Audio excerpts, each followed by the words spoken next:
نحمده ونصلي على رسوله الكريم اما بعد فقد قال الله تبارك وتعالى كما ورد في سورة الجاثية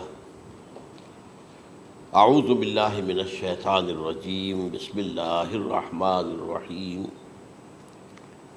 وإنه لعلم للساعة فلا تمترن بها واتبعوني هذا صراط مستقيم صدق اللہ العظیم رب اشرح لی صدری ویسر لی امری واحلل عقدۃ من لسانی یفقہوا قولی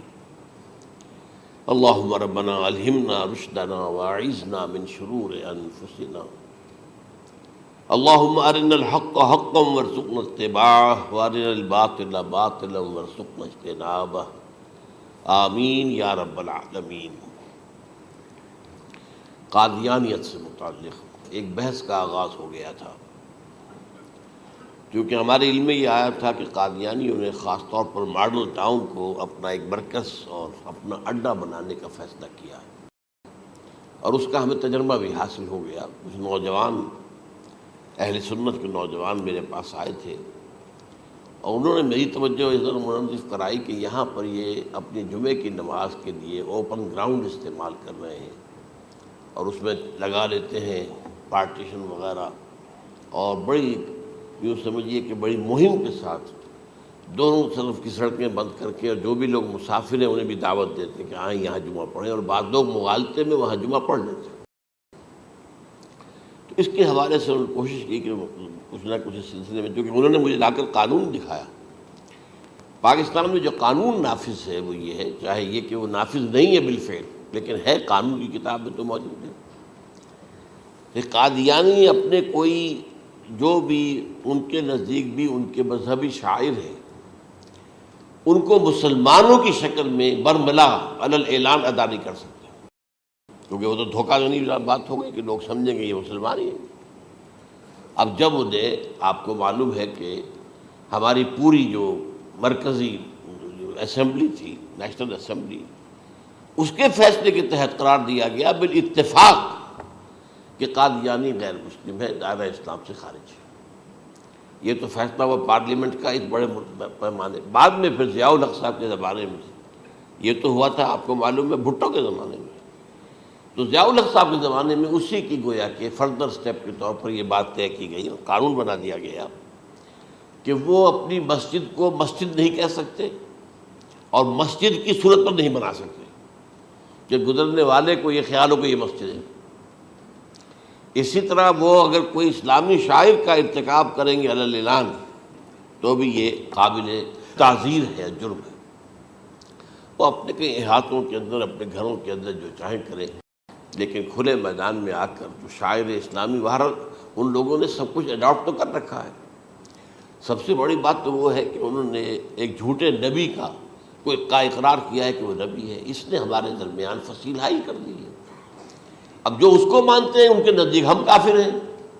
آپ کو معلوم ہے کہ یہ میں بیان کر چکا ہوں کہ حالانکہ قائد اعظم کا کتنا بڑا احسان تھا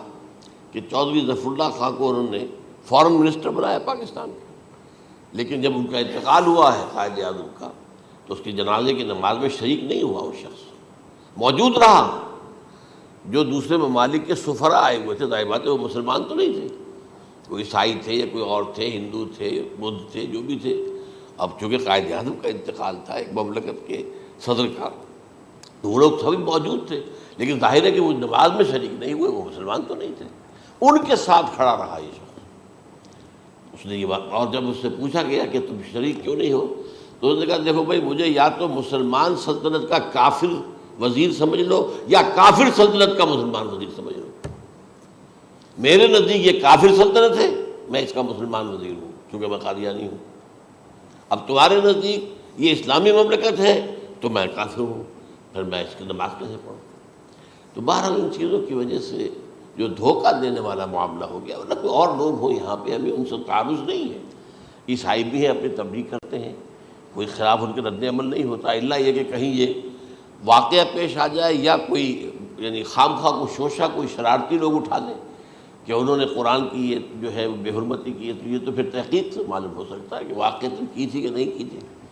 لیکن ایک وقت میں جو اس پر تو ان کا احتجاج ہوتا ہے، لیکن یہ کہ ان کے جو ہے چرچ ہے ان کی ساری اور تبلیغ ان کی ہو رہی ہے اور بڑھ بھی رہی ہے تعداد ان کی، لیکن اس کے خلاف کوئی رد عمل تو ہمارے یہاں نہیں۔ تو یہ ہے اصل میں وہ بات۔ تو اس پر جو گفتگو شروع ہوئی تھی میں آج اس کی تکمیل کرنے جا رہا ہوں۔ حضرت عیسیٰ علیہ السلام کی دوبارہ آمد کا تعلق ہے، اس کے ضمن میں قرآن مجید میں جو نص قطعی ہے، وہ نص قطعی یہ ہے اِنَّهُ لَعِلْمٌ لِلسَّاعَةِ فَلَا تَمْتَرُنَّ بِهَا۔ حضرت عیسیٰ کا ذکر ہوا ہے سورہ جاسیہ میں، اور وہاں فرمایا گیا ہے کہ یہ عیسیٰ کا دوبارہ آنا قیامت کی علامت ہوگا، یعنی کہ اب قیامت بالکل قریب آ گئی ہے۔ اِنَّهُ لَعِلْمٌ لِلسَّاعَةِ، علم حاصل ہوگا ان کی دوبارہ آمد پر کہ اب قیامت جو ہے وہ سر پر آ گئی ہے۔ اچھا، اس کے ایک اور جو ہے ذرا بالواسطہ دلائل جو قرآن مجید میں آئے ہیں، ایک ان میں سے یہ ہے کہ سورہ آل عمران میں جہاں حضرت مریم کو بشارت دے رہا تھا فرشتہ کہ آپ کے ہاں ایک بیٹا ہوگا،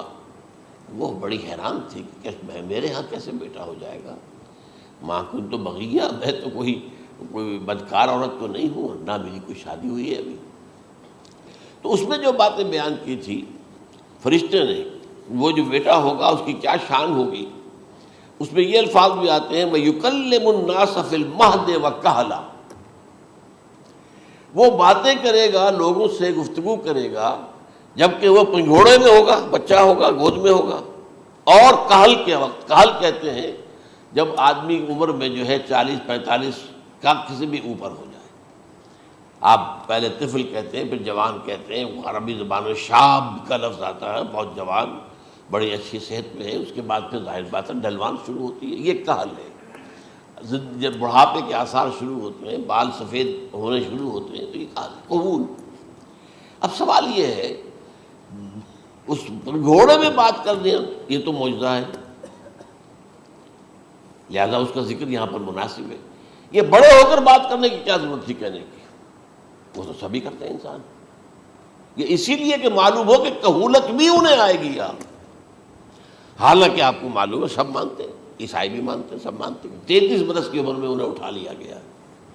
اس دور میں تو کہولت آئی نہیں، اس لیے قرآن ذکر کر رہا ہے۔ اور یہ بات جو ہے دوسری مرتبہ آئی ہے یہ سورہ المائدہ میں آیت نمبر 110، وَتُكَلِّمُ النَّاسَ فِي الْمَهْدِ وَكَهْلًا، صرف یہ ضمیر کا فرق ہے، وَيُكَلِّمُ النَّاسَ فِي الْمَهْدِ وَكَهْلًا، اور وَتُكَلِّمُ النَّاسَ فِي الْمَهْدِ وَكَهْلًا یہ ہے جب قیامت کے دن اللہ تعالیٰ حضرت عیسیٰ سے سوال کریں گے، اے عیسیٰ ابن مریم، کیا تم نے میری اجازت سے اور میری تائید سے یہ معجزے نہیں دکھائے، یہ معجزے نہیں دکھائے، میں نے تم پر یہ فضل نہیں کیا؟ اور یہ گویا کہ بالواسطہ عیسیٰ کے ماننے والوں سے خطاب ہے کہ اللہ تعالیٰ کے کتنے بڑے بڑے احسان ہوئے، اور اسی میں تم بات کرتے تھے لوگوں سے پنگھوڑے کے اندر بھی اور کہولت کی عمر میں بھی، تو یہ کہولت کی عمر کب آئی؟ حضرت عیسیٰ علیہ السلام۔ تو اس کے بغیر تو ممکن ہی نہیں ہے کہ وہ دوبارہ دنیا میں آئیں، پھر ان کے اوپر وہ عمر آئے اور اس عمر کے اندر بھی وہ بات کریں گے۔ تو یہ میرے نزدیک قرآن مجید کے اندر دلائل ہیں اس چیز کے کہ حضرت عیسیٰ علیہ السلام کی دوبارہ جو ہے آمد ہوگی۔ اب اس ضمن میں چاہتا ہوں کہ آج خاص طور پر جو الساعہ کی اور جو علامتیں قرآن میں آئی ہیں، یہ ضمنی مضمون ہو جائے گا، لیکن بہرحال یہ بھی ایک معلوماتی مضمون ہے کہ ایک تو یہ قیامت کی بڑی نشانیوں میں سے حضرت عیسیٰ کا دوبارہ آنا، اور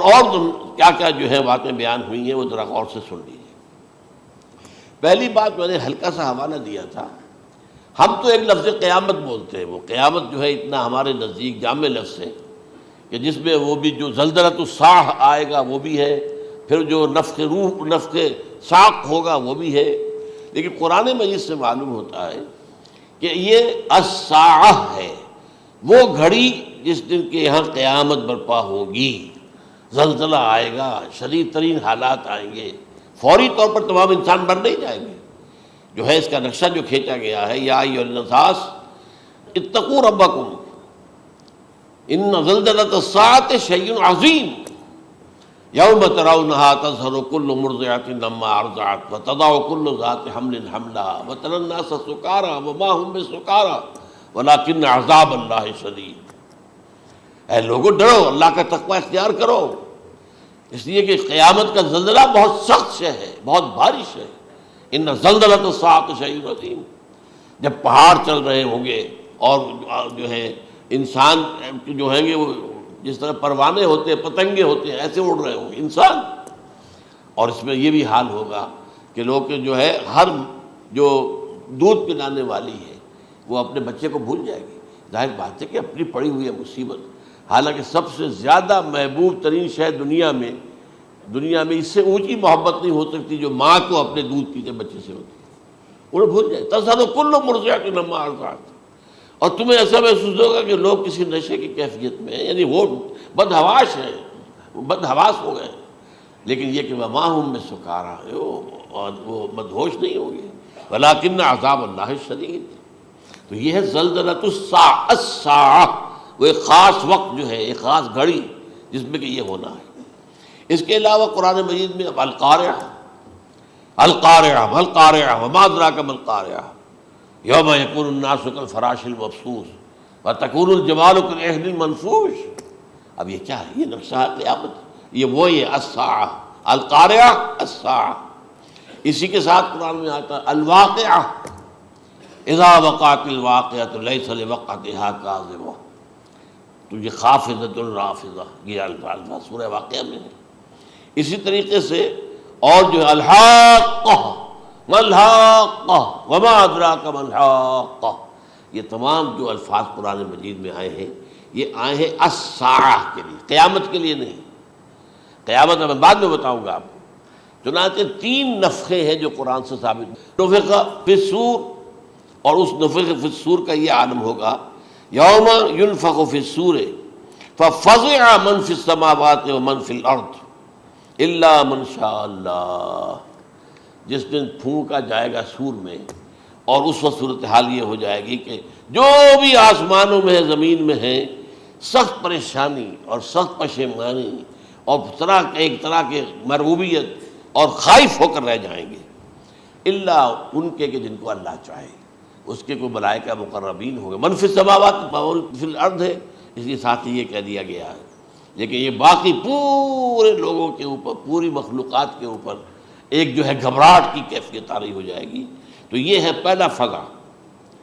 دوسرا فضا کیا ہے؟ فضا صعق، صعق کہتے ہیں آدمی کا بے ہوش ہو جانا۔ یہ دوسری مرتبہ جب سور پھونکا جائے گا، وَنُفِخَ فِي الصُّورِ فَصَعِقَ مَن فِي السَّمَاوَاتِ وَمَن فِي الْأَرْضِ إِلَّا مَا شَاءَ اللَّهُ، یہ ہے کہ اس کے بعد وہ سب کے اوپر موت طاری ہو جائے گی۔ یہ دوسرے سور پھونکے جانے کے بعد ہے۔ پھر ثُمَّ نُفِخَ فِيهِ أُخْرَى، پھر ایک مرتبہ اور پھونک ماری جائے گی، یہ تیسرا ہو رہا ہے۔ فَإِذَا هُمْ قِيَامٌ يَنظُرُونَ، تو اچانک سب کے سب کھڑے ہوں گے اللہ کی طرف دیکھتے ہوئے۔ اب یہ جو ہے یہ ہے یوم القیامہ، قام یقوم قیامتاً، کھڑا ہونا، کیونکہ اس دن یوم یقوم الناس لرب العالمین، جس دن کے تمام انسان جو ہے کھڑے ہو جائیں گے اپنے رب کے حضور میں، جس کا نقشہ کھینچا گیا ہے اذا دکت الارض دکا دکا وجاء ربک والملک صفا صفا۔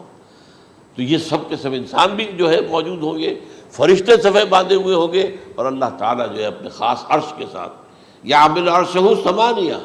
8 فرشتے اس عرش کو اٹھائے ہوئے ہوں گے، جبکہ یہ آسمان پھٹے گا اور اس روئے ارضی پر اللہ تعالیٰ کا نزول ہوگا۔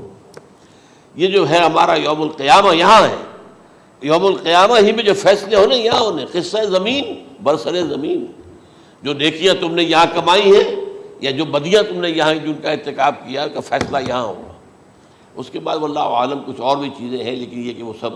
عام طور پر لوگوں کے علم میں نہیں ہے۔ میں نہیں چاہتا کہ خام خواہ کسی نئی بات سے کوئی جو ہے ذہنوں کے اندر کوئی ایک تشکیک پیدا ہو جائے، شبہات پیدا ہو جائے، لیکن یہ چیزیں جو میں نے آپ سرچ کی یہ از قرآن ثابت ہے، اسی زمین پر اترنا ہے۔ وجاء ربک والملک صفا صفا، یہ سب کے سب آئیں گے، اور ملائکہ، اور اس کے علاوہ جو ہے دوسرے مقامات پر جس کا نقشہ کھینچا گیا ہے سورۃ الحاقہ کے اندر ہے، اللہ کا عرش جو ہے 8 فرشتے اٹھائے ہوئے نیچے اتریں گے۔ تو یہ تمام چیزیں قرآن مجید میں مذکور ہیں، اور یوم القیامہ یہی ہوگا، لیکن وہ ہے یوم القیامہ، ہم قیامت کہتے ہیں اس کو، جس کو قرآن کہتا ہے الساعہ، الزلزلہ، الحاقہ، القارعہ، الواقعہ، یہ ہے در حقیقت جو پہلا معاملہ ہے کہ اس کے اندر جو ہے فضا ہو جائے۔ اب دیکھیے جو علامات قیامت احادیث میں آئی ہیں وہ میں آج آپ کو سنا رہا ہوں۔ ان کو دو حصوں میں تقسیم کیا جاتا ہے، علامات صغریٰ، علامات کبریٰ۔ چھوٹی نشانیاں جو درجہ بدرجہ درجہ بدرجہ درجہ بدرجہ حاضر سامنے آئیں گے۔ ایک ہے بالکل قیامت سے متصل قبل بڑے جو خرق عادت واقعات ہوں گے وہ آئیں گے۔ اچھا، پہلی چیز کے سلسلے میں حضرت انس رضی اللہ تعالیٰ عنہ سے یہ مروی ہے اور یہ حدیث متفق علیہ ہے۔ پہلی علامت حضور نے بیان کی قیامت کی علامات میں سے، اب میں لفظ قیامت اسی معنی میں بول رہا ہوں جس میں کہ ہم عام طور پر بولتے ہیں۔ آپ نے فرمایا علم اٹھا لیا جائے گا، جہالت کا دورہ ہوگا۔ اب یہ کون سا علم اٹھایا جائے گا؟ سائنس کا علم نہیں، دین کا علم۔ آج تو ساری قدر و قیمت جو ہے جس کے لیے دوڑتے ہیں لوگ، لاکھوں روپے کی فیسیں دے کر، ایم بی اے ہو رہے ہیں، یہ جو ہے اکاؤنٹنسی کا پاس کر رہے ہیں، یہ سی اے کر لیا ہے، یہ کوئی اور جو ہے فزکس میں، کوئی کیمسٹری میں ڈاکٹریٹ کر لی ہے، ڈاکٹر بن گیا تو کیا ہی کہہ رہے ہیں۔ اس لیے کہ بڑی چیز جو پاکستان سے ایکسپورٹ ہوتی ہے وہ ڈاکٹر ہیں۔ جو اتنے بڑے پیمانے پر جو کالج کھلے ہوئے، 3 لاکھ روپے ایک سال کی فیس، 5 لاکھ روپے ایک سال کی فیس، یہ کیوں لیتے ہیں اور کیوں لوگ دیتے ہیں؟ کہ موقع مل جاتا ہے ایم بی بی ایس کر کے۔ امریکہ کے اندر بھی ڈیمانڈ ہے، ان کے ہاں ڈاکٹر جو ہیں جتنے ہونے چاہیے نہیں ہے، لہذا اور بھی بہت سی جگہوں پر ڈیمانڈ ہے۔ تو جس چیز کی مارکیٹ میں ڈیمانڈ ہے وہ علم ہے۔ آج علم کمپیوٹر کا علم ہے یہ، حالانکہ ان میں سے کسی کے اوپر لفظ علم کا اطلاق میرے نزدیک غلط ہے، جہالت ہے۔ علم وہ ہے جو ذہن کو جلا دے، جو سوچ کو جلا دے، روشنی پیدا کرے، دماغی روشنی، وسعت دے، انسان کے فکر کو وسعت دے، اس کے ذہنی جو ہے جو افق ہے اس کو وسیع کرے۔ علم تو وہ ہے جو حقیقت کے کیا علم بھی اس سے عطا فرمائے۔ قرآن ہے، حدیث ہے، باقی اور چیزیں جو اس سلسلے میں آ سکتی ہیں وہ ہے کہ جو قرآن اور حدیث کی سمجھنے میں مومن ہوں اور زیادہ جو ہے اس کے تک فہم کو آسان کر دیں۔ لیکن یہ کہ فرمایا علم اٹھا لیا جائے گا، جہالت کو فروغ ہوگا۔ ظاہر بات ہے ایک ہی بات ہوئی ہے۔ دوسرے نمبر پہ یہ کہ جہالت کو فروغ ہوگا۔ نمبر 3 زنا کثرت سے ہوگا۔ نمبر 4 شراب نوشی عام ہو جائے گی۔ نمبر 5 عورتوں کی تعداد بہت زیادہ ہو جائے گی، مردوں کی تعداد کم ہو جائے گی، یہاں تک کہ 50 عورتوں کا خیر خبر کرنے والا، کوئی نگرانی کرنے والا، وہ ایک مرد۔ اچھا، یہ تو ہے ایک حدیث جو میں نے آپ کو بیان کر دی، متفق علیہ، یہ بخاری اور مسلم دونوں میں ہے۔ دوسری حدیث بخاری کی ہے، اس کو حضرت ابو ہریرہ رضی اللہ تعالیٰ عنہ نے روایت فرمایا ہے، قیامت آئے گی جب امانت ضائع ہو جائے گی۔ آج ہمارے ہاں امانت کے ضائع ہونے کا جو نقشہ ہے شاید پوری دنیا میں کہیں اور نہیں۔ جس طرح کے غبن یہاں ہوتے ہیں، جس طرح کک بیکس جو ہے وہ لیے جاتے ہیں، اس غریب یعنی قوم غریب ہے لیکن یہاں وہ امیر بہت بڑے بڑے لوگ ہیں، وہ تو دنیا بھر کے ٹاپ کے امیروں کے اندر اس کا شمار ہو جائے گا۔ لیکن یہ کہ یہ سب امیر کیسے بنے؟ غبن بلین آف ڈالرز کا، اب تو اس سے کم کی تو بات ہی نہیں ہوتی۔ فلاں نے اتنے بلین جو ہے پیسے اپنا جو ہے قرضہ معاف کرا لیا۔ بھائی کس نے کون کرتا ہے معاف؟ یہ کسی کے باپ کی جاگیر ہے؟ یہ پیسہ بینک کے اندر حکومت کا ہے کہ حکومت کو اختیار ہو گیا وہ رائٹ آف کر دے ان کے جو ہے ان کی جائیدادیں کرو ضبط۔ لیکن ہوتا کیا ہے، بینک آفیسر بے ایمان ہے، وہ کہتا تھا 1 کروڑ کا قرضہ لے جاؤ، 10 لاکھ مجھے دے جاؤ، چاہے تم میرے پاس کوئی ڈاکومنٹ جو ہے ایسے نہیں دے سکتے، حالانکہ ہونا چاہیے کہ اتنا بڑا قرضہ لے رہے ہو تو ڈاکومنٹس یہاں پر ہمارے سامنے لاؤ کہ اگر تم نہ دے سکو تو ہم ان ڈاکومنٹس کے ذریعے سے تمہاری جائیداد، تمہاری کوئی جاگیر، تمہاری کوئی اور چیز اس کو قبضہ کریں۔ جب وہ وقت آتا دیکھتے تو یہ ڈاکومنٹس ہی فیک ہیں، اللہ خرچ کیا کرے گا کوئی؟ بینک کا باپ بھی واپس نہیں لے سکتا۔ اور یہ سب کس کی بے ایمانی ہے؟ وہ جو بیٹھا ہوا بینک مینیجر، سارا سودا اس کے ماں باپ تھا کہ 1 کروڑ ہے نا، 10 لاکھ مجھے دو، 90 تم لے جاؤ، باقی یہ کہ ٹھیک ہے میں تمہارے جو ڈاکومنٹس تم پیش کر رہے اس میں کوئی اعتراض نہیں کرتا، بس جاؤ۔ اور نمبر 2، حکومت نااہلوں کے سپرد ہو جائے گی۔ یہ ہے امام بخاری کی روایت کردہ روایت جو حضرت ابو ہریرہ سے۔ مسلم شریف میں ابو ہریرہ رضی اللہ تعالیٰ عنہ سے ایک اور روایت ہے، مال عام ہو جائے گا یہاں تک کہ زکوٰۃ قبول کرنے والا کوئی نہ ہوگا۔ یہ بات وہ ہے جو آج سعودی عرب اور UAE کے اندر آپ کثرت سے دیکھ سکتے ہیں۔ دولت جو ہے وہ ریل پیل، ابھی تھوڑا سا آیا ہے معاملہ خاص طور پر دبئی میں، کیونکہ وہاں بہت زیادہ کنسٹرکشن ہو رہی تھی، تو پوری دنیا میں آپ کو معلوم ہے کہ جو ریئل اسٹیٹ کہلاتا ہے اس کا حال بہت پتلا ہے، لیکن وہاں کے دولت ریل پیل ہے ہر جگہ پر۔ اور سب سے اہم متفق علیہ روایت، متفق علیہ کیا، وہ تو حضرت عمر سے بھی مروی ہے، ابن عمر سے بھی مروی ہے، ابن عباس سے بھی مروی ہے، ابو ہریرہ سے بھی مروی ہے، عبداللہ ابن مسعود سے بھی مروی ہے رضی اللہ تعالیٰ عنہ اجمعین۔ اور یہ وہ حدیث ہے جسے کہا جائے حدیث جبرائیل، جسے ام السنہ بھی کہا گیا۔ اس میں جو آخری سوال کیا حضرت جبرائیل نے حضور سے، چوتھا، پہلا یہ تھا کہ اسلام کیا ہے مجھے بتائیے، ایمان کیا ہے، اس کی حقیقت کیا ہے یہ مجھے بتائیے، تیسرا احسان کیا ہے یہ بتائیے، چوتھا یہ کہ قیامت کے بارے میں بتائیے کب ہوگی۔ حضور نے فرمایا کہ اس کے بارے میں جس سے سوال کیا جا رہا ہے وہ اس سے زیادہ نہیں جانتا جو کہ سوال کر رہا ہے۔ اب اس کے کئی مفہوم ہو سکتے ہیں کہ بہرحال یا تو حضرت، چونکہ بعد میں معلوم ہوا کہ حضور نے پہچانا نہیں کہ یہ جبرائیل ہے، بلکہ جب سوال جواب ہو کر وہ چلا گیا شخص تو اچانک حضور کے ساتھ ذرا ردو ہو ہی لیا، ذرا بلانا اس کو دوبارہ لانا۔ اب جو دیکھا کہ وجود ہی نہیں اس کا، آسمان نے اس کو چکھ لیا، زمین نے نگل لیا، کیا ہوا ہے؟ پھر آپ نے یہ جبرائیل تھے جو تمہیں تمہارا دین سکھانے آئے تھے جبکہ تم سوال نہیں کر رہے ہو۔ یہ بڑے بیسک کوسچن تھے، اس لیے کہ دنیا کے ہمارا نظام اسلام پر ہے، ایمان پر نہیں ہے،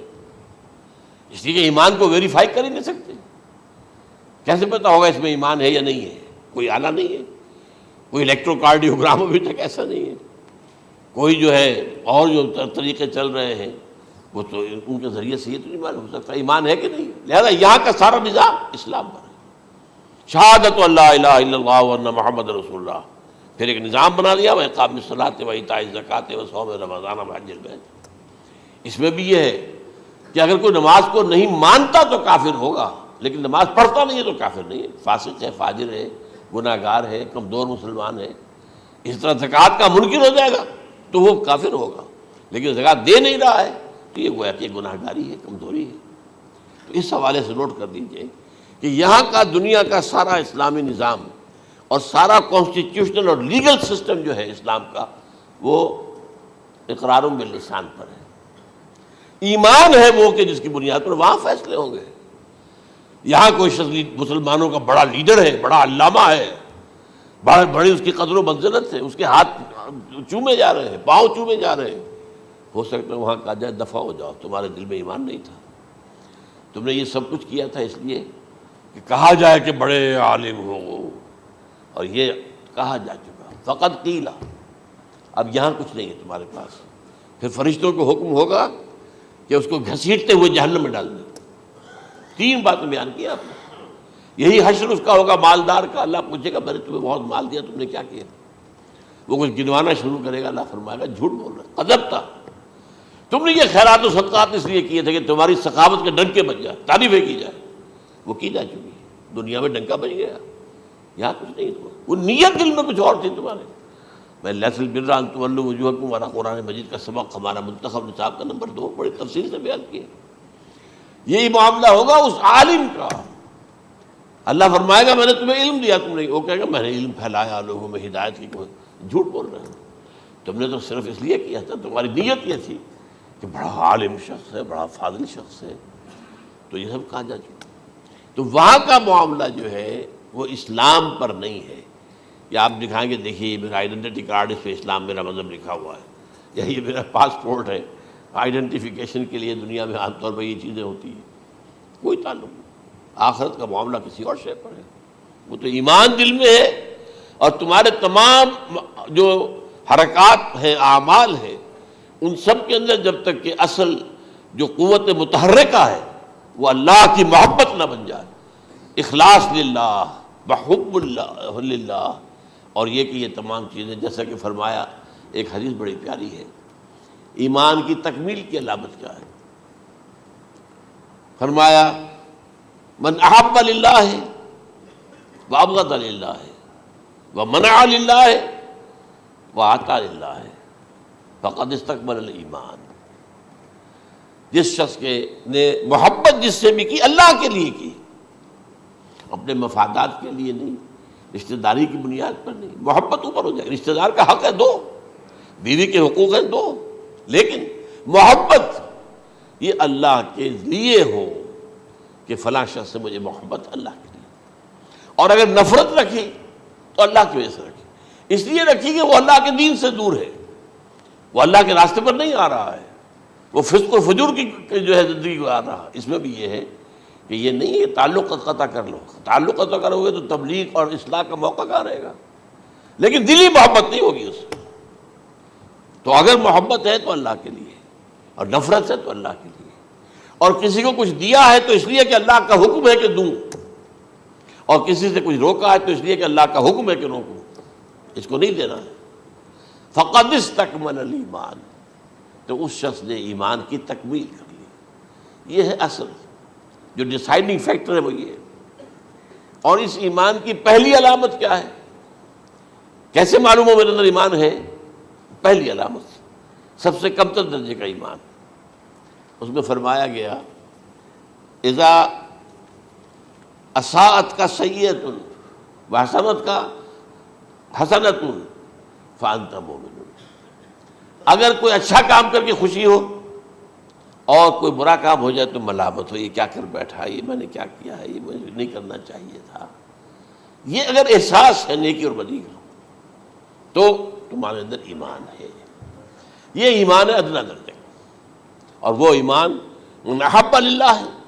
وابغض للہ ہے، واعطى للہ ہے، ومنع للہ ہے، فقد استکمل الایمان۔ اچھا، یہ جو متفق علیہ حدیث ہے جو حضرت جبرائیل کی ہے، اس میں پھر انہوں نے کہا کہ اچھا اگر آپ مجھے یہ کب ہوگی قیامت نہیں بتا سکتے تو اس کی کچھ علامتیں بتائیے۔ یہ بڑی عظیم تھا، کیونکہ یہ تو تمام احادیث کے اندر میں نے عرض کیا نا کہ سب سے زیادہ صحابہ سے منقول ہے، اور آپ نے فرمایا کہ جب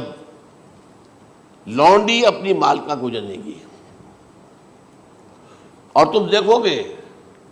کہ ننگے بدن ننگے پیر بھوکے ننگے بھیڑوں اور بکریوں کو چلانے والے اونچی سے اونچی عمارتیں بنانے میں ایک دوسرے کا مقابلہ کریں گے۔ اذا تلد الامۃ ربتها، کیا بانی ہے، یہ خاص الفاظ کیوں کہے گئے؟ اولاد والدین کے سامنے دب کر رہتی تھی، کبھی سینہ تان کر بات نہیں کرتے تھے، ٹھیک ہے کوئی بات آپ مان نہیں سکتے، ابا جان یہ بات تو میں نہیں کر سکتا، یا فرض کیجئے کہ وہ آپ کو کسی نیکی سے روک رہے ہیں، کہ دینی کام سے روک رہے ہیں، ابا جان یہ تو میں نہیں کروں گا، یہ تو دین کا فرض ہے، یہ کہیں آپ اور ڈٹ کر کہیں اور جمیں اس پر، لیکن یہ کہ کوئی سرکشی کا انداز نہ ہو، ایسا نہ ہو کہ اپنے جناب سینے کو تان کر کے کھڑے ہو جائے، میں نہیں کروں گا، یہ نہیں، یہ غلط ہو جائے۔ اچھا، اولاد میں بیٹی جو ہوتی تھی وہ زیادہ سبارڈینیٹ، سبمسیو، بات ماننے والی، کہیں بھی سر اونچا نہ کرنے والی، اور آخری دور میں کیا ہوگا، بیٹیوں سے مائیں ڈریں گی، انہیں ٹوک نہیں سکتی کسی بات پر، پتہ نہیں کیا بک دے گی، کیا بکواس کر دے گی۔ یہ تو ہمارے ہاں ہو گیا ہے، باہر کیا ہے وہ تو آپ یہ بھی نہیں پوچھ سکتے، آپ کی 13 برس کی لڑکی آئی ہے رات کو 1 بجے، نہیں پوچھ سکتے کہاں رہی ہو، یہ رات کہاں گزاری، پوچھ ہی نہیں سکتے، یہ پوچھنا بھی جرم ہے۔ اپنے چھوٹے بچے کو آپ نے ایک تھپڑ مار دیا، تہذیب ہے، سکھانا ہے، غلط کام کیا ہے، اس کی سرزنش ہو رہی ہے، فوراً وہ اگر ایک فون کر دے گا پولیس آئے گی، بچے کو لے جائے گی، اسے لا کر کہیں اور جو ہے ڈپازٹ کرے گی، اور آپ پر مقدمہ چلے گا، آپ کو اس کی سزا بھگتنی ہوگی۔ ظاہر بات ہے کہ پھر وہاں سرکشی کا کیا عالم ہوگا، پھر اولاد کہاں سر جھکائے گی، کس درجے میں جھکائے گی، اس کی تربیت عثمانی میں ہوئی نہیں۔ تو ان تلد الامۃ ربتہا، گویا کہ بیٹی کے نزدیک ماں جو ہے وہ ایسی ہو جائے گی جیسے لونڈی، گویا کہ لونڈی نے ایک اپنی مالکہ کو جنم دیا ہے، بیٹی مالکہ بن جائے گی اور ماں جو ہے لونڈی بن جائے گی، اور دولت کی ریل پیل کا ابھرتا دکان، یہ جو بھوکے ننگے اور مفلس، کیا حال تھا 100 برس پہلے، انہیں کھانے کو کچھ نہیں ملتا تھا۔ یہ مشرقی ساحل پر تھے، یہ سوائے یہ کہ مچھلیاں پکڑ لی، اللہ خیر اللہ وہ کھا لی، یا کہیں ان کو بیچ دیا، کوئی بنڈی لگ گئی، بنڈی لگ جاتی تھی وہاں، اور کیا تھا۔ اور مغربی ساحل پہ کیا ہوتا تھا، ساری ان کی معیشت حج کے گرد گھومتی تھی، حاجی آئے ہیں، خریداریاں کر رہے ہیں، اور آپ کو معلوم ہے پوری دنیا سے مال پہلے بھی پہنچتا تھا وہاں، آپ کو جو ہے ہر ملک کے ہر کونے کا پھل وہاں مل جائے گا آج بھی۔ اور وہاں پر یہ ہے کہ سب سے بڑی بدوؤں کے لیے سب سے بڑی بات کیا تھی، قربانی کا گوشت، اسے وہ سکھاتے تھے، سخت چمڑے کر کے کھاتے تھے، یہ ان کا حل تھا۔ آج جا کر دیکھیے نئے شہر بن رہے ہیں، امریکنز کو کانٹریکٹ دیے جا رہے ہیں، بالکل ماڈرن شہر بنا دو، ایک ایبسلیوٹلی ماڈرن شہر جو ہے وہ جو مشرقی ساحل کے اوپر جو پہلے سے آرام کو سٹی ہے، امریکن سٹی ہو، اس کے اندر کوئی سعودی بھی داخل نہیں ہو سکتا سوائے جس کے پاس اس سٹی کی طرف سے لائسنس نہ ہو، اور اس کی چار دیواری کے اندر، چار دیواری کیا فصیل کے اندر کہی ہے، جو چاہو کرو، کوئی تم پر پابندی نہیں، ننگے نہاؤ، تالاب ہے نہا رہے، ننگی عورتیں ننگی مردیں نہا رہے، کوئی پوچھنے والا نہیں۔ اب اسی قسم کا ایک سٹی آباد ہونا جا رہا ہے مغربی ساحل پر، جدہ اور ینبوع کے درمیان، اور اس میں اصل میں جتنی بھی دولت ہے جو پیٹرول کی ہے وہ وہیں پر رکھ لی جاتی ہے امریکہ کے اندر، تاکہ امریکہ جو ہے ایسے ایسے پروجیکٹ بنا کر جب تمہیں دے گا تو اس میں سے پیسے لے گا، وہ نہیں ملتی ان کو واپس۔ بہرحال یہ تو میں نے ایک جگہ آپ سے ذکر بھی کیا تھا، دی کنفیشنز آف این اکنامک ہٹ مین، وہ کنفیشنز کی بات جو ہے اگر آپ میں سے کسی کو دلچسپی ہو تو اسے پڑھیں کہ کس طریقے سے 1973 کے آئل امبارگو کے بعد جو شاہ فیصل شہید کے زمانے میں ہوا تھا، پھر جس طریقے سے امریکہ نے ان تمام ممالک کو جکڑ لیا ہے، اس کا پورا جو پروسیس کیا تھا وہ سامنے آتا ہے۔ بہرحال اس کے بعد آتا ہے علامات کبریٰ کا ذکر، بڑی علامتیں جو کہ بالکل خرق عادت کے انداز میں ہوگی، جن کا معاملہ جو ہے وہ آپ کے ناپ تول میں نہیں آ سکتا، آپ کی کیمسٹری فزکس اس کا جو ہے وہ نہیں کر سکتی، ادراک ہوگا یہ قیامت کی۔ ان میں نمبر 1 کیا ہے، ایک بہت بڑا دھواں آئے گا، پوری دنیا کو لپیٹے گا۔ نمبر 2 دجال کا ظہور ہوگا، جو اپنی خدائی کا دعویٰ لے کر آئے گا اور بنوائے گا، اس کے ہاتھ میں ہو جائیں گے، قبضے میں ہو جائیں گے سارے ذرائع پیداوار کے، اس کی طرف بھی پہلا قدم اٹھ چکا ہو، ٹرپس کے نام سے معاہدہ ہو چکا ہے، کوئی ملک اپنا بیج پیدا نہیں کر سکتا، یہ بیج ہم نے ڈیولپ کیے ہیں، ان کے ڈیولپمنٹ سے پہلے تم ایک ایکڑ سے کتنی گندم لیتے تھے، آج کتنی لے رہے ہو، کس بنا پر؟ جینیٹکس کا جو کام ہم نے کیا ہے اس کی بنا پر ہو رہا، ہاں تو ہمارا حق ہے، اس کی رائلٹی ہمارے پاس آنی چاہیے، لہذا صرف ان اداروں سے ملٹی نیشنل سے خریدا جائے گا بیج، اور بیج بھی وہ دیں گے وہ کہ جس سے جو فصل اگے گی وہ بیج نہیں لا سکتی، وہ بیج کا کام نہیں کر سکتی۔ جیسے آپ کو معلوم ہے کہ آپ کے ہاں جو گوشت کھایا جاتا ہے مرغے کا، تو مرغا وہ جو ہے اس میں مرغا ہو یا مرغی ہو، اس کے اندر کوئی وہ کیفیت ہی نہیں ہے، ان کے انڈے جو ہے ان سے آپ بچے حاصل نہیں کر سکتے، ہے تو انڈا، دیکھنے کو تو انڈا ہے لیکن وہ بنڈا جو ہے اس سے بچہ تو نہیں حاصل کر سکتے۔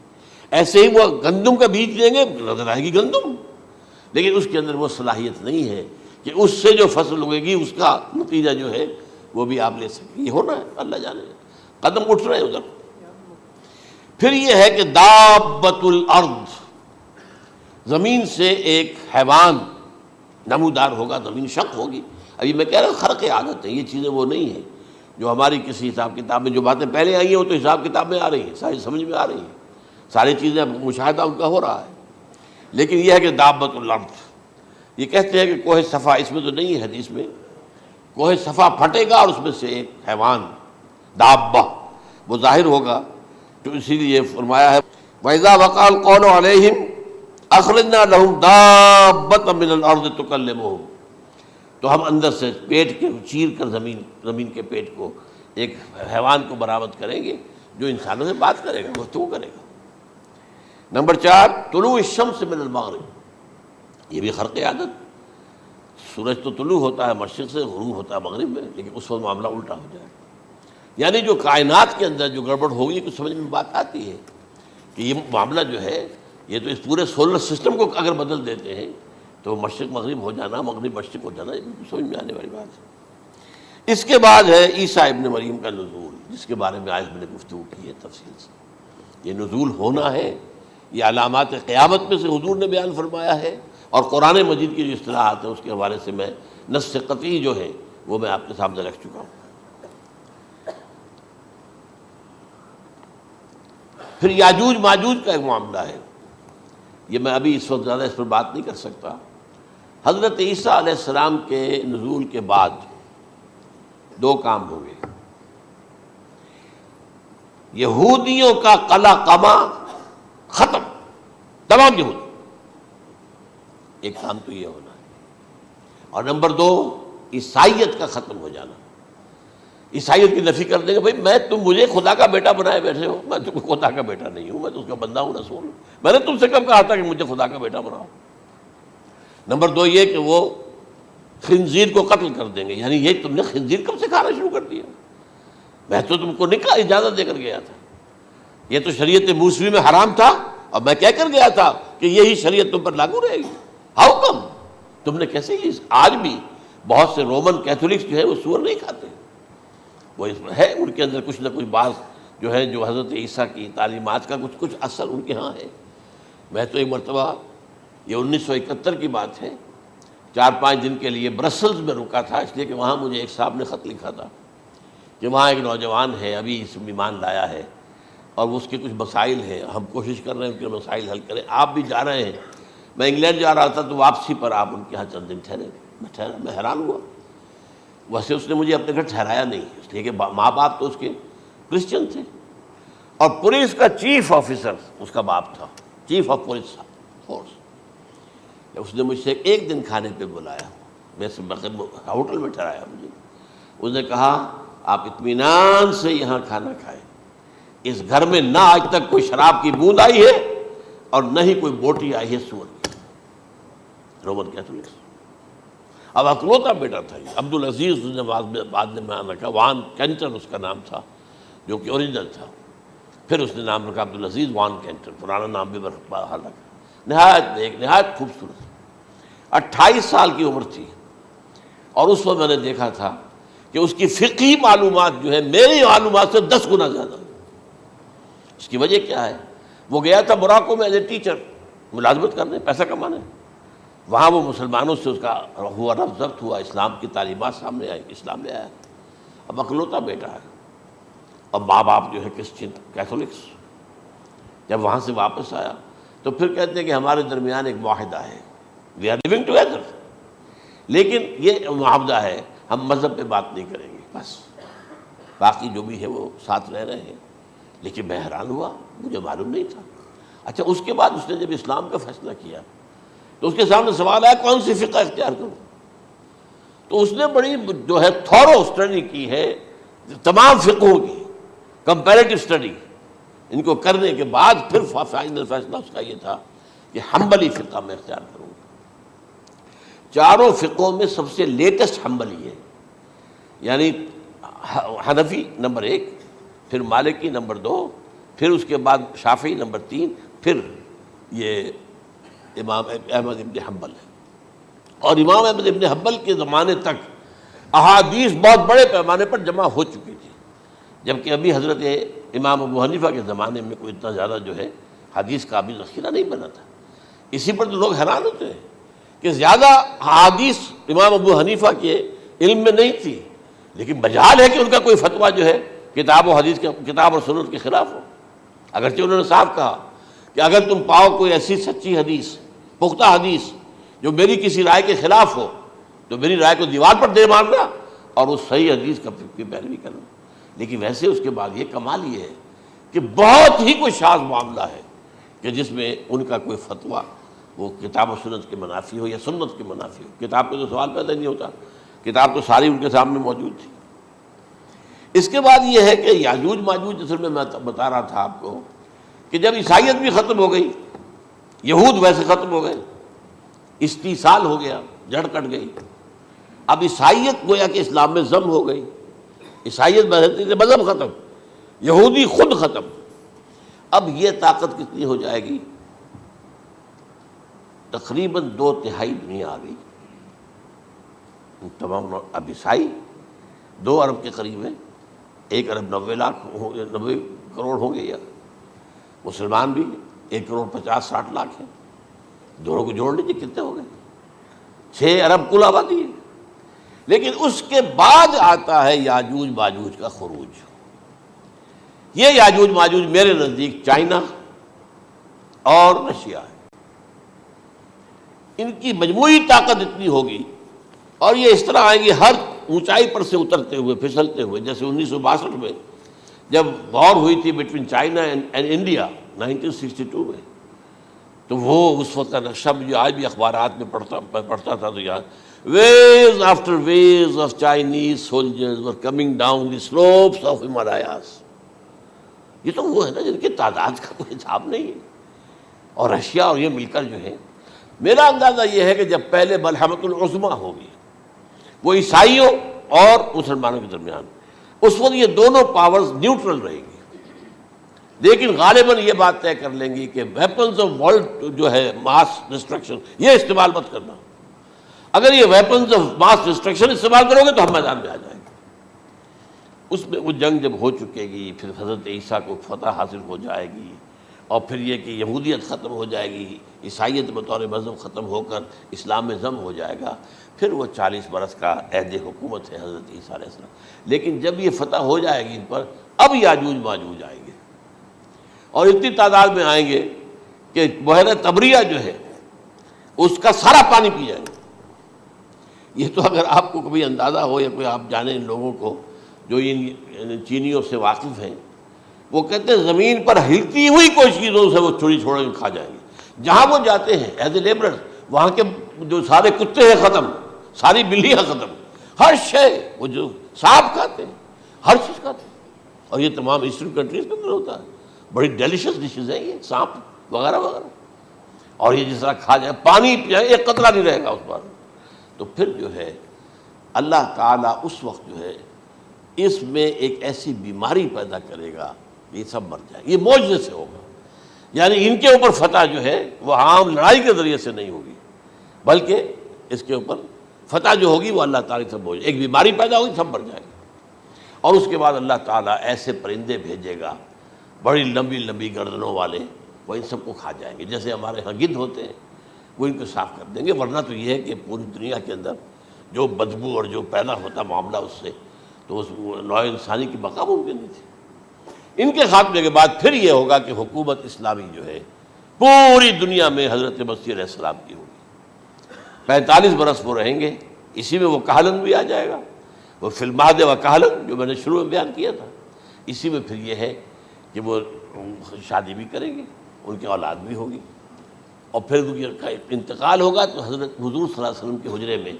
وہیں پر جہاں حضور اور ابو بکر اور عمر رضی اللہ تعالیٰ عنہم دفن ہیں، وہیں پہ ان کو دفن کیا جائے گا، اور قیامت کے دن حضور فرماتے ہیں کہ میں اور یہ تینوں ساتھ نکلیں گے۔ تو یہ ہے حالات و واقعات۔ بہرحال اس میں یہ ہے کہ یہ نوٹ کر لیجئے کہ جہاں تک ہمارے ہاں آج کل کا معاملہ ہے، میرے نزدیک میں یہ کہنے پر مجبور ہوں، جو رفع و نزول مسیح کو نہیں مانتا وہ کم سے کم منکر حدیث ضرور ہے، میں اس سے کم کا فتویٰ نہیں دے سکتا۔ اب یہ ہے کہ جو لوگ مہدی کو نہیں مانتے ان کا معاملہ میں مختلف سمجھتا ہوں، چند منٹ لے رہا ہوں آپ کے، اور اس لیے کہ ان کی حدیثیں صحیحین میں نہیں ہیں، بخاری مسلم میں نہیں، اور یہ کہ بہرحال ان کا معاملہ جو ہے وہ ایسا نہیں ہے حضرت عیسیٰ کا، حضرت عیسیٰ کے آنے کا جو کچھ ہوگا وہ تو میں نے آپ کے سامنے بیان کر دیا، لیکن یہ ہے کہ حضرت مہدی ہمارے نزدیک اس میں خرق عادت کوئی ہے ہی نہیں، جیسے ہر صدی کے مجدد ہوتے ہیں، آخری صدی کے مجدد وہ ہوں گے، اور میرے نزدیک یہی آخری صدی ہے، اور اسی میں حضرت مہدی کا ظہور ہو جانا۔ سعودی عرب میں کوئی خانہ جنگی ہوگی کسی بادشاہ کے انتقال پر، اور پھر اس وقت یہ ظاہر ہوں گے، اس وقت ملک کے حالات کو سنبھالنے کے لیے لوگ ان کو زبردستی نکالیں گے، چھپے ہوئے ہوں گے ایک گھر میں، یہ حضرت ام سلمہ رضی اللہ تعالی عنہ کی روایت ہے کہ ایک بادشاہ کے انتقال پر یہ بخارا جنگی ہو جائے گی اور ایک شخص مدینے سے بھاگ کر مکے میں چھپ جائے گا. یہ تو ہے ان کے الفاظ، میں توجیہ کر رہا ہوں. یہ لوگ ان کی طرف دیکھ رہے ہوں گے کہ یہ جو وقت آیا ہے فتنے کا ہماری قوم پر، ہمارے ملک پر، تو ان کی شخصیت ایسی ہے کہ یہ بیچ میں آئیں، صلح صفائی کرائیں، اور وہ جو ہے اس ذمہ داری سے بچ کر بھاگیں گے اور جا کر مکے میں چھپ جائیں گے. پھر لوگ انہیں تلاش کر کے نکالیں گے اور زبردستی ان کے ہاتھ پر بیعت کریں گے، ورنہ وہ اتنے بڑے منصب کو. اور پھر یہ بھی ہے، ایک حدیث میں آتا ہے یصلحُ فی لیلۃ واحدہ، ایک رات میں ان کی مکمل اصلاح کر دیں گے. یعنی اگر کوئی تھوڑا بہت نقص اور عیب کوئی ہوا بھی، کوئی کمی کوتاہی ہوئی بھی، تو اللہ تعالیٰ ایک رات میں اصلاح کروا دیں. لیکن ہمارے نزدیک اس قدر کوئی خرق عادت ہے ہی نہیں. البتہ جو کہتے ہیں اہل تشیع، وہ خرق عادت ہے کہ ان کے 12ویں امام جو ہے وہ بچپن ہی کے اندر اس خوف سے کہ جو بنو عباس بادشاہ ہیں وہ ان کو قتل کر دیں گے، تو وہ ایک غار میں چھپا دیے گئے. اب وہ 1200 برس سے اس غار کے اندر چھپے ہوئے، اور اس کے بعد وہ ظاہر ہوگی، وہ امام مہدی ہوں گے. اس میں خرق عادت ہے. لیکن میں یہ کہتا ہوں کہ محض خرق عادت کی بنیاد پر ہم اس کی نفی نہیں کریں گے. کیوں؟ کیا ہم یہ نہیں مانتے کہ اصحاب کہف 300 برس تک سوئے رہے؟ یہ کیا عام بات ہے؟ حضرت عزیر علیہ السلام، اللہ نے انہیں موت دی، موت، اور 100 برس کے بعد زندہ کر کے اٹھا لیا. تو خرق عادت حضرت عیسیٰ کو ہم اتنا بڑا خرق عادت مانتے ہیں کہ اٹھا کر آسمان پر، تیسرے آسمان کے اوپر ہیں، موجود ہیں، اب بھی ہیں. شب معراج میں تیسرے آسمان پر حضور کی ملاقات ان سے ہوئی. تو یہ خرق عادت کی بنیاد پر نفی نہیں ہم کرتے. ہو سکتا ہے، لیکن یہ کہ اس کے لیے ہمارے پاس کوئی دلیل نہیں، کوئی احادیث نہیں، کچھ نہیں، اس لیے ہم اس کو نہیں مانتے. البتہ خود وجود جو ہے حضرت مہدی کا، وہ کوئی عجیب بات نہیں ہے. وہ تو جیسے پہلے بھی آئے ہیں ہمارے مجددین، ایسے مجدد ہوں گے اور دین کو تازہ کر دیں گے. ایک صحیح اسلامی ریاست جو ہے وہ عرب میں قائم ہو جائے گی دوبارہ. حضور نے فرمایا وہ عدل اور انصاف سے عرب کو اسی طرح بھر دے گا جیسے کہ وہ اس سے پہلے ظلم اور جور اور زیادتیوں کے سے بھری ہوئی ہوگی. تو یہ کام ہوگا، یہ تو مجدد کا کام ہوتا ہی ہے اس حوالے سے. لیکن بہرحال میں نے پھر بھی کہا کہ اگر احادیث کی کمزوری کی وجہ سے کہ صحیح عین میں نہیں ہے، اگر کوئی شخص انکار کرے تو مجھے کوئی اعتراض نہیں ہے، ٹھیک ہے. لیکن جو حضرت عیسیٰ کے نفع سماوی اور حضرت عیسیٰ کے نزول کا انکار کرتا ہے، وہ کم سے کم، میں انہیں اور آگے کوئی فتویٰ نہیں دیتا کہ وہ کافر ہو گئے یا یہ ہو گئے یا وہ ہو گئے، لیکن منکر حدیث کے لائن میں تو وہ لازمت کھڑے ہو گئے، کیونکہ اتنی واضح اور پکی حدیثیں ہیں حضرت مسیح کے نزول کی، اور علامات قیامت میں جس طرح ان کا ذکر آتا ہے کہ اس سے انکار جو ہے وہ جب تک آپ پوری حدیث کے ذخیرے کا انکار نہ کریں اس وقت تک ممکن نہیں ہے. اقول قولی ھذا واستغفر اللہ لی ولکم ولسائر المسلمین والمسلمات.